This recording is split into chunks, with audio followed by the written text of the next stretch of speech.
हाँ तो चलिए चलते हैं कोणार्क मंदिर के म्यूजियम के अंदर, देखते हैं म्यूजियम में क्या क्या होता है, क्या क्या है वहाँ पे सब देखते हैं।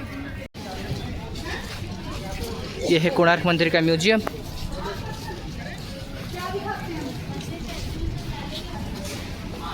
अंदर जाते हैं, क्या क्या होता है देखते हैं।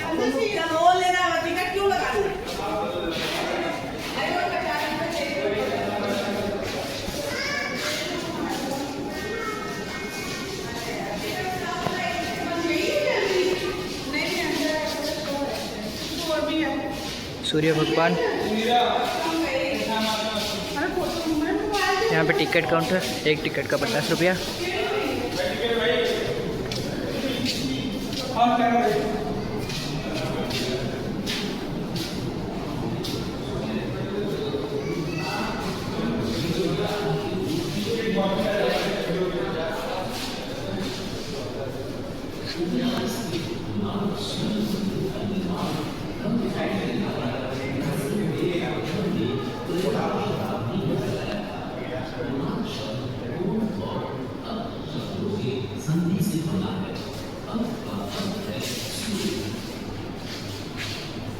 ये सब मंदिर उड़ीसा का कलाकृति।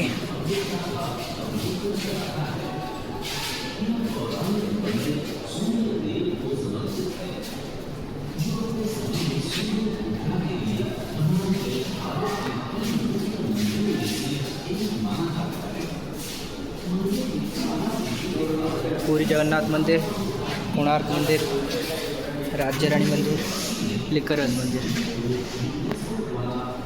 ये भारत के प्रमुख कैलाशनाथ मंदिर। यहाँ पे विरूपाक्षी मंदिर, कंदरिया महादेव मंदिर, मीनाक्षी मंदिर, कोयसालेश्वर मंदिर, बृहदेश्वर मंदिर। यहाँ पे चल रहा है कोणार्क का कुछ व्यू।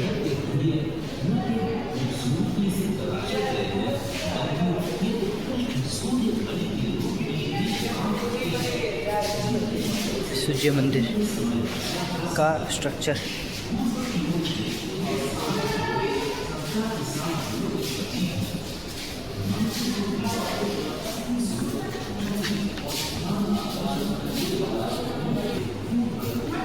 चलते हैं आगे, आगे चलते हैं। ये है इमरजेंसी का गेट। यहाँ पे गैलरी, गैलरी में सब स्टोर किया है। अभी क्या क्या है कोणार्क मंदिर में, वो तो प्राचीन में देखे कि अनुमानिक कैसा होता था। अभी यहाँ पे देखेंगे कि अभी कैसा है। पहले का स्ट्रक्चर तो आप देखें, अभी का देखते हैं। अभी का कोणार्क मंदिर का स्ट्रक्चर, बड़ा वाला मंदिर उसे तोड़ दिया गया है, अभी यही है। सूर्य भगवान जी, ये सूर्य भगवान।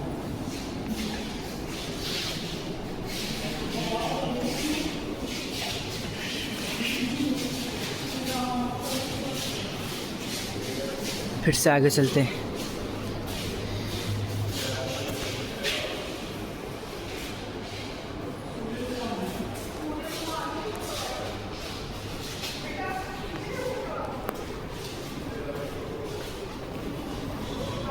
यह है गरुड़ स्तंभ,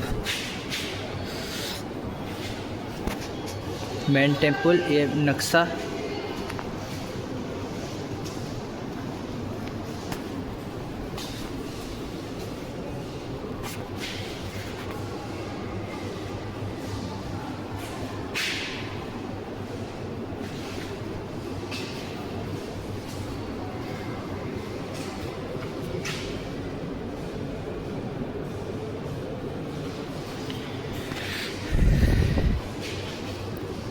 राजा कैसे मंदिर तैयार करते थे वो वाला वीडियो। अब तो देख लिए कि राजा कैसे मंदिर की तैयारी कर रहे थे। जाते हैं आगे। कि अब सखी यहाँ पे है, ये बड़ा सा है, मतलब क्या यहाँ पे एग्जिट। ये है कोणार्क मंदिर का चक, रथ का जो पहिया होता है ना, छोटा बड़ा बहुत ज़्यादा है।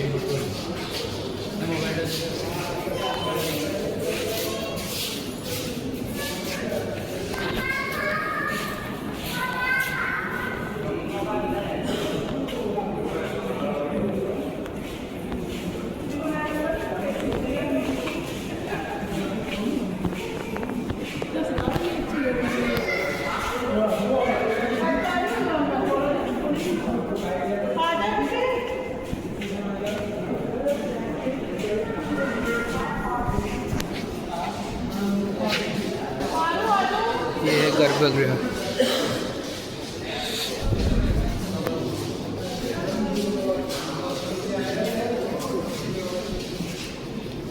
सब कारुकार्य कलाकृति। कोणार्क मंदिर एक कलाकृति का शहर है।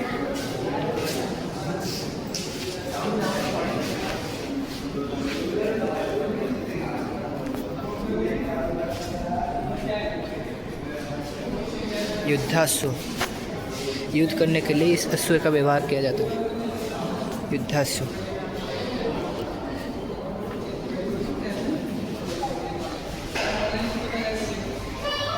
कितना अच्छा जगह है, यहाँ पे तो आना बनता है, एक बार तो बनता है।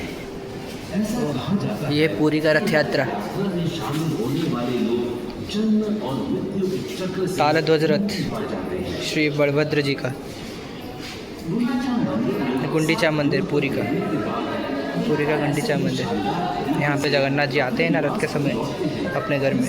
ये है 3 रथ, तालध्वज बलभद्र जी, देवदलन सुभद्रा जी, नंदी घोष जगन्नाथ जी। सब पीतल का मूर्ति यहाँ पे रखा है। उड़ीसा का परंपरा कुछ ऐसा ही होता है।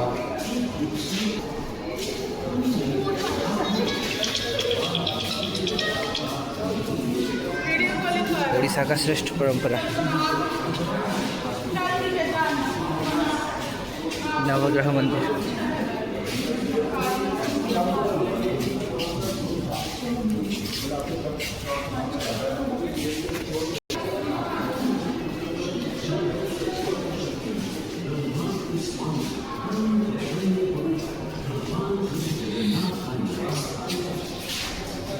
बोईत, पुराने ज़माने का जहाज़।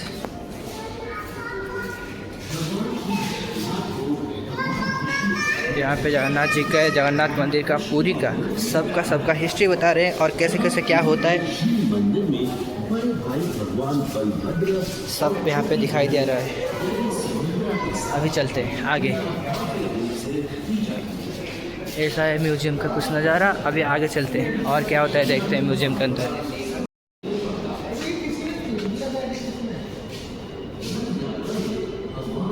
उड़ीसा का सब है यहाँ पे। रथ यात्रा देखते हैं क्या होता है रथ यात्रा।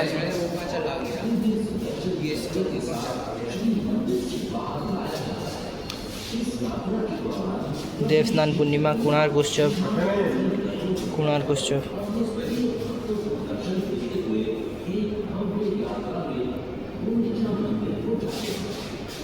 राजा रानी संगीत उत्सव।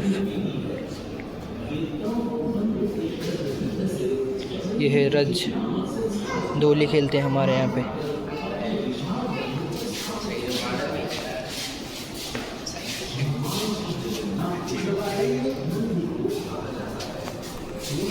अभी तो सारा म्यूजियम घूम चुके हैं। अभी यहाँ पे एक ऑडिटोरियम है, ऑडिटोरियम जाते हैं और देखते हैं क्या क्या होता है ऑडिटोरियम में। देखते हैं ऑडिटोरियम के अंदर जाते हैं।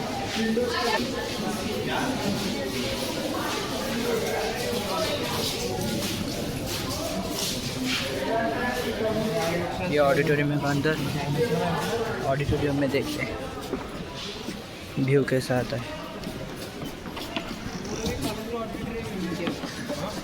यूनिवर्सिटी ऑडिटोरियम में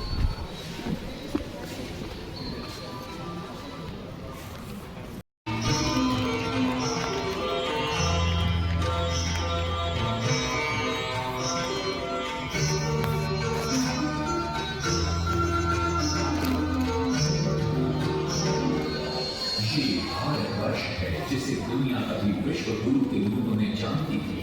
इसी भारतवर्ष का एक महत्वपूर्ण राज्य है ओडिशा। प्राचीन काल में ये कलिंग के नाम से विख्यात था। सूर्य की पहली किरण इसी प्रदेश के एक कोण पर पर पड़ती है। इसी स्थान पर कभी संसार का सबसे भव्य और विशाल सूर्य मंदिर बनवाया गया था।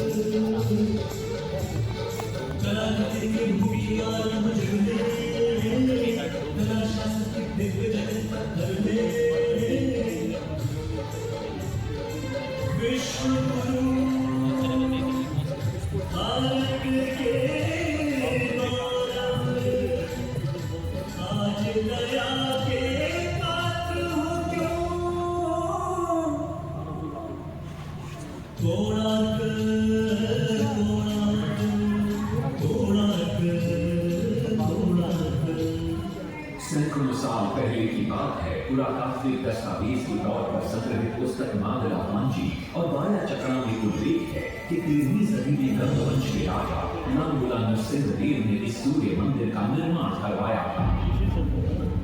नरसिंहदेव युद्ध में बड़े प्रवीण और शक्तिशाली थे और मात्र 18 साल की उम्र में वे अपने पिता राजा अनंग भीम देव की विशाल सेना के प्रधान सेनापति नियुक्त कर दिए गए थे।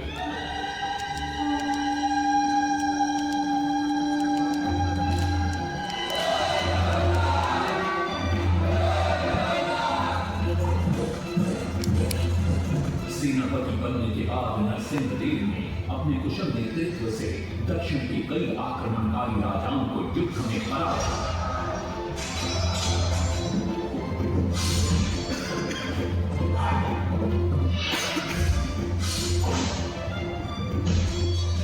और उनके राजकोष पर कब्जा कर लिया।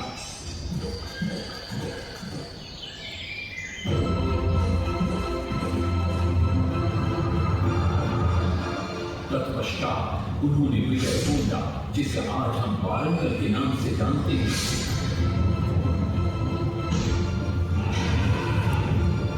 कि काकतीय वंश के राजा गणपति को परास्त किया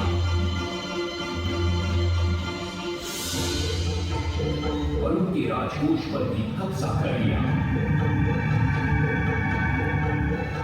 3 वर्षों तक निरंतर युद्ध के पश्चात जब वे बहुत सारी धन संपदा लेकर गरीब लौटे तो राजमहल में उनका भव्य स्वागत हुआ।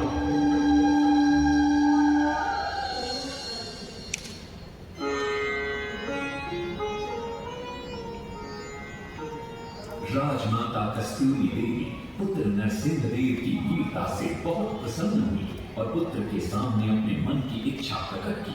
कहा, तुम्हारे पिता ने शंकर क्षेत्र पुरी में भगवान जगन्नाथ का भव्य मंदिर बनवाया है। मैं चाहती हूँ कि तुम पद्म क्षेत्र कोणार्क में उससे भी भव्य और विशाल सूर्य मंदिर बनवाओ।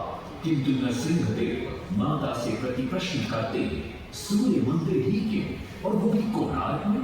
तब राजमाता कस्तूरी देवी बतलाती है, द्वापर युग में भगवान श्री कृष्ण के पुत्र सांब बड़े ही सुंदर और सुकुमार थे। वो नारद मुनि को चिढ़ाया करते थे। एक दिन नारद मुनि ने सांब को सबक सिखाने की योजना बनाई और उन्होंने सांब की सुंदरता की प्रशंसा कर उन्हें गोपियों के साथ जल क्रीड़ा करने को उकसाया। वहीं दूसरी तरफ भगवान श्री कृष्ण को जाकर कह दिया कि सांब अपनी मां समान गोपियों के साथ जल क्रीड़ा कर रहा है। श्री कृष्ण इस बात से बहुत क्रोधित हो जाते हैं और वे सांब को श्राप दे देते हैं, जिस सुंदरता का तुम्हें अभिमान है वो तत्क्षण नष्ट हो जा। सांब को कोढ़ हो जाता। जब सांब राजमहल लौटते हैं और मां जामदेवी को ये पता चलता है कि पिता श्री कृष्ण के श्राप की वजह से सांब की ये अवस्था हुई तो सारी रानियां क्रोधित हो जाती हैं। नारद जी को बुलाया जाता है। वे रोग मुक्ति का उपाय बतलाते हैं। वे कहते हैं, सूर्य की पहली किरण ऊर्ध्व देश के एक कोण पर पड़ती है जिसका नाम कोणार्क है। सांब को वहीं जाकर सूर्य की आराधना करनी होगी।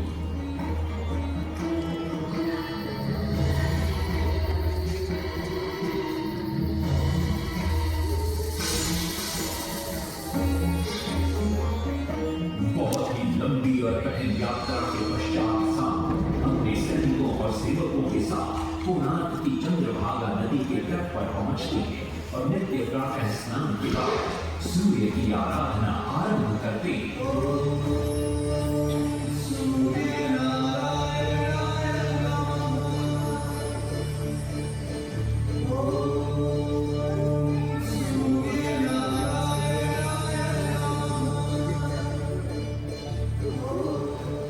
जल त्याग कर 12 साल की कठिन तपस्या के बाद सूर्य देव प्रसन्न होकर प्रकट होते और सांब को रोग मुक्त होने का वरदान देते। पुत्र, आज रात्रि के चतुर्थ प्रहर में स्नान करते समय नदी के तल में तुम्हें एक वस्तु मिले, वो मेरा ही प्रतिरूप हो। उसका स्पर्श पाते ही तुम इस घोर रोग से मुक्त हो जाओगे। स्नान के पश्चात सांब जब नदी से बाहर आते हैं तो वो रोग मुक्त हो चुके होते हैं। उनके हाथ में एक छोटा सा पत्थर, उनके सुंदर और सुकुमार शरीर को देखकर सारे अनुचर और सिपाही प्रसन्न होते हैं। सांब उस पत्थर को वहीं स्थापित कर एक छोटा सा मंदिर बनवाते हैं। लेकिन जब उन्हें ज्ञात होता है कि सूर्य पूजा का विधि विधान यहाँ किसी को पता नहीं है तो वे चिंतित हो जाते हैं। वे ध्यान में बैठते हैं। सूर्य देव पुनः प्रकट होते हैं और सांब के पूछने पर बतलाते हैं कि दूर पश्चिम में साक्य देश के मागा ब्राह्मण पूजा की विधि विधान जानते हैं।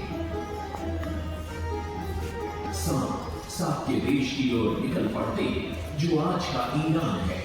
महीनों की लंबी यात्रा के बाद सांब 18 मागा ब्राह्मण परिवारों को साथ लेकर कोणार्क लौटते हैं और सूर्य मंदिर में पूजा शुरू हो जाती है। राजमाता कस्तूरी देवी नरसिंह देव को बतलाती है कि विवाह के कई वर्ष बाद जब हम निसंतान थे, मैंने भी उस सूर्य मंदिर में पूजा अर्चना की और तुम पुत्र रूप में मुझे प्राप्त हुए।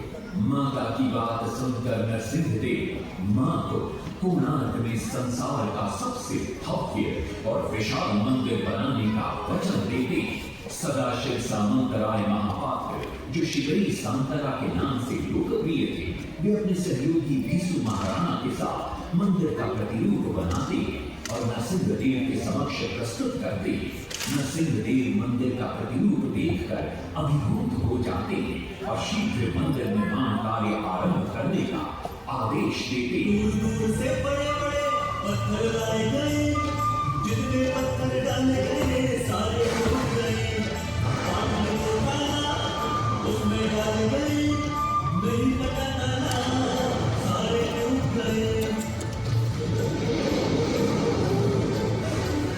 सिपरी सांतरा हुए परेशान, किसी विधि मंदिर बने।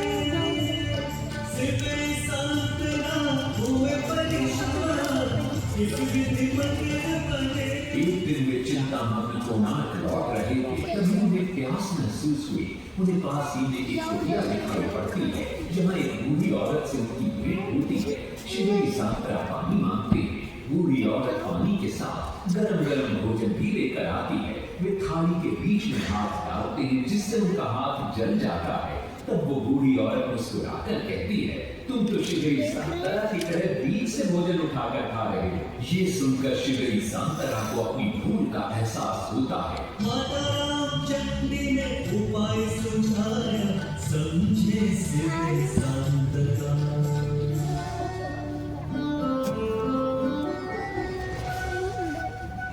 तत्पश्चात वो किनारे से पत्थर गरमाना शुरू करते हैं और मंदिर निर्माण का कार्य तेजी से आगे बढ़ने लगता है। 1200 शिल्पियों ने 12 वर्ष में मंदिर बनाया। घोड़े साथ सजा कर रथ में सजा कर बनाया।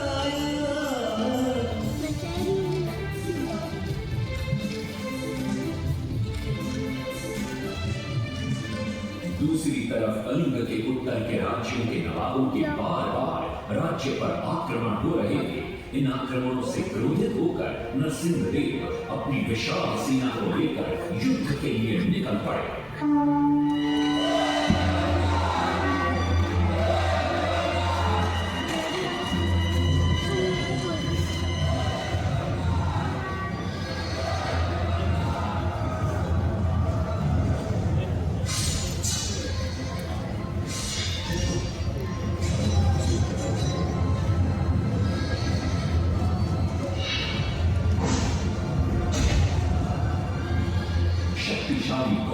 के नवाबों को भी युद्ध में परास्त कर दिया और उनसे प्राप्त सारा धन अपने कब्जे में लेकर सूर्य मंदिर के निर्माण कार्य में लगा दिया।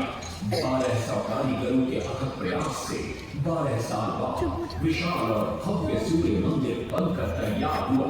उस समय के लोगों में वास्तुशास्त्र, ज्योतिष शास्त्र और खगोल शास्त्र का जो ज्ञान था, उसे देखकर आज के बड़े बड़े वैज्ञानिक भी आश्चर्यचकित रह जाते हैं। कई प्रयासों के बाद भी मंदिर के गुंबद पर कलश स्थापित नहीं हो पा रहा था। क्रोधित नरसिंह देव ने आदेश दिया कि कल प्रातः काल तक यदि कलश स्थापित नहीं हुआ तो सबके सर धड़ से अलग कर दिए जाएंगे। सभी शिल्पकार घोर चिंता में डूब जाते हैं।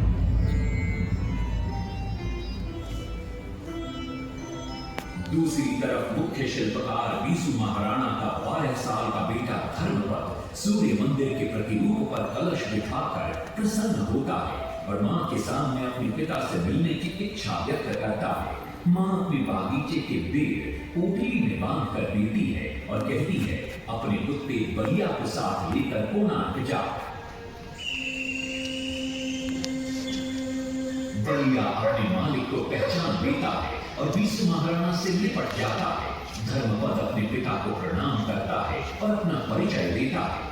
सबको चिंता में देखकर वो अपने पिता से इसका कारण पूछता है। कारण जानकर धर्मपद कहता है, अगर आप आज्ञा दें तो मैं मंदिर के गुंबद पर कलश स्थापित कर सकता हूं। शिवे सांतरा धर्मपद को अनुमति दे देती।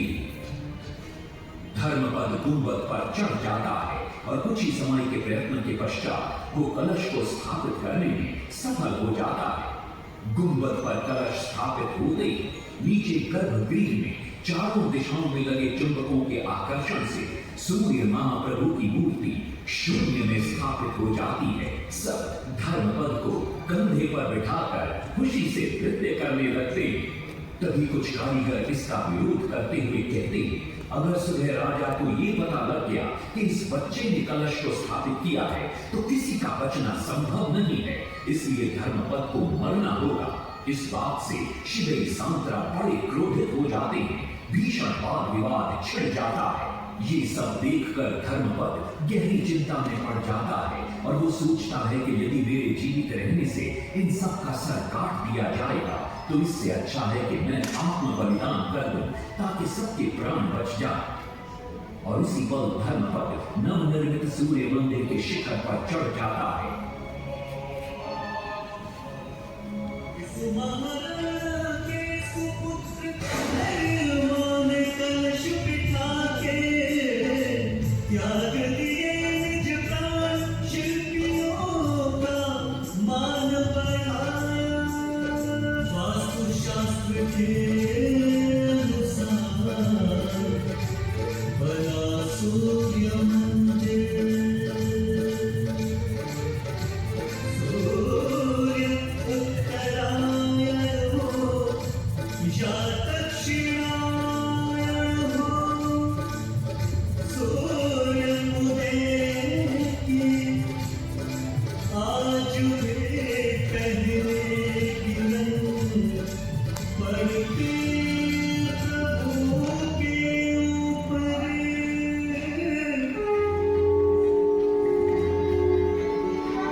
नरसिंह देव भी आ पहुंचते हैं।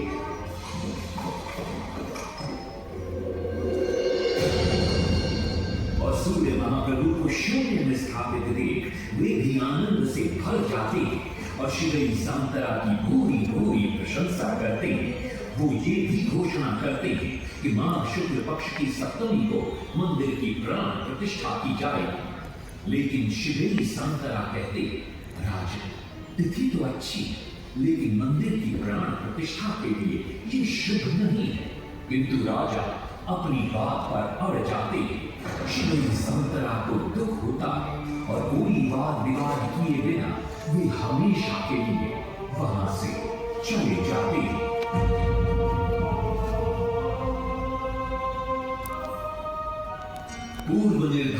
तिथि पर मंदिर की प्राण प्रतिष्ठा संपन्न होती है।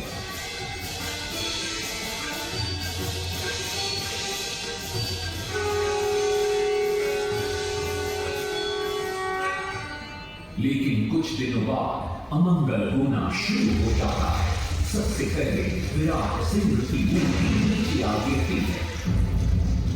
तत्पश्चात मंदिर की शिलाओं का गिरना भी शुरू हो जाता है। नरसिंहदेव को अब समझ में आता है कि शिवई सांतरा का कहना सही था, लेकिन देर हो चुकी थी। बहुत साल बाद मंदिर के आसपास जंगल उगाए और ये मंदिर घने जंगलों के बीच छुप गया। जब अंग्रेजों ने जंगल के बीच इस मंदिर को देखा तो उन्होंने इसका पुनरुद्धार किया। आज आप उसी विशाल मंदिर के भग्नावशेष देख रहे हैं। ये है इस प्रसिद्ध मंदिर की कथा। अब इस कथा में कितनी सत्यता है और कितनी कल्पना है ये तो किसी को नहीं मालूम, लेकिन ओडिशा की जनश्रुतियों में यही कथा विद्यमान है। खत्म हो गया है ऑडिटोरियम का शो। म्यूजियम घूमना हुआ हमारा ख़त्म। अभी चलते हैं कोणार्क मंदिर की तरफ, मंदिर के दर्शन करते हैं। इसके बाद एक न्यू वीडियो होगा। अभी आप म्यूजियम का वीडियो देख चुके हैं। अभी तक के लिए टाटा, गुड बाय।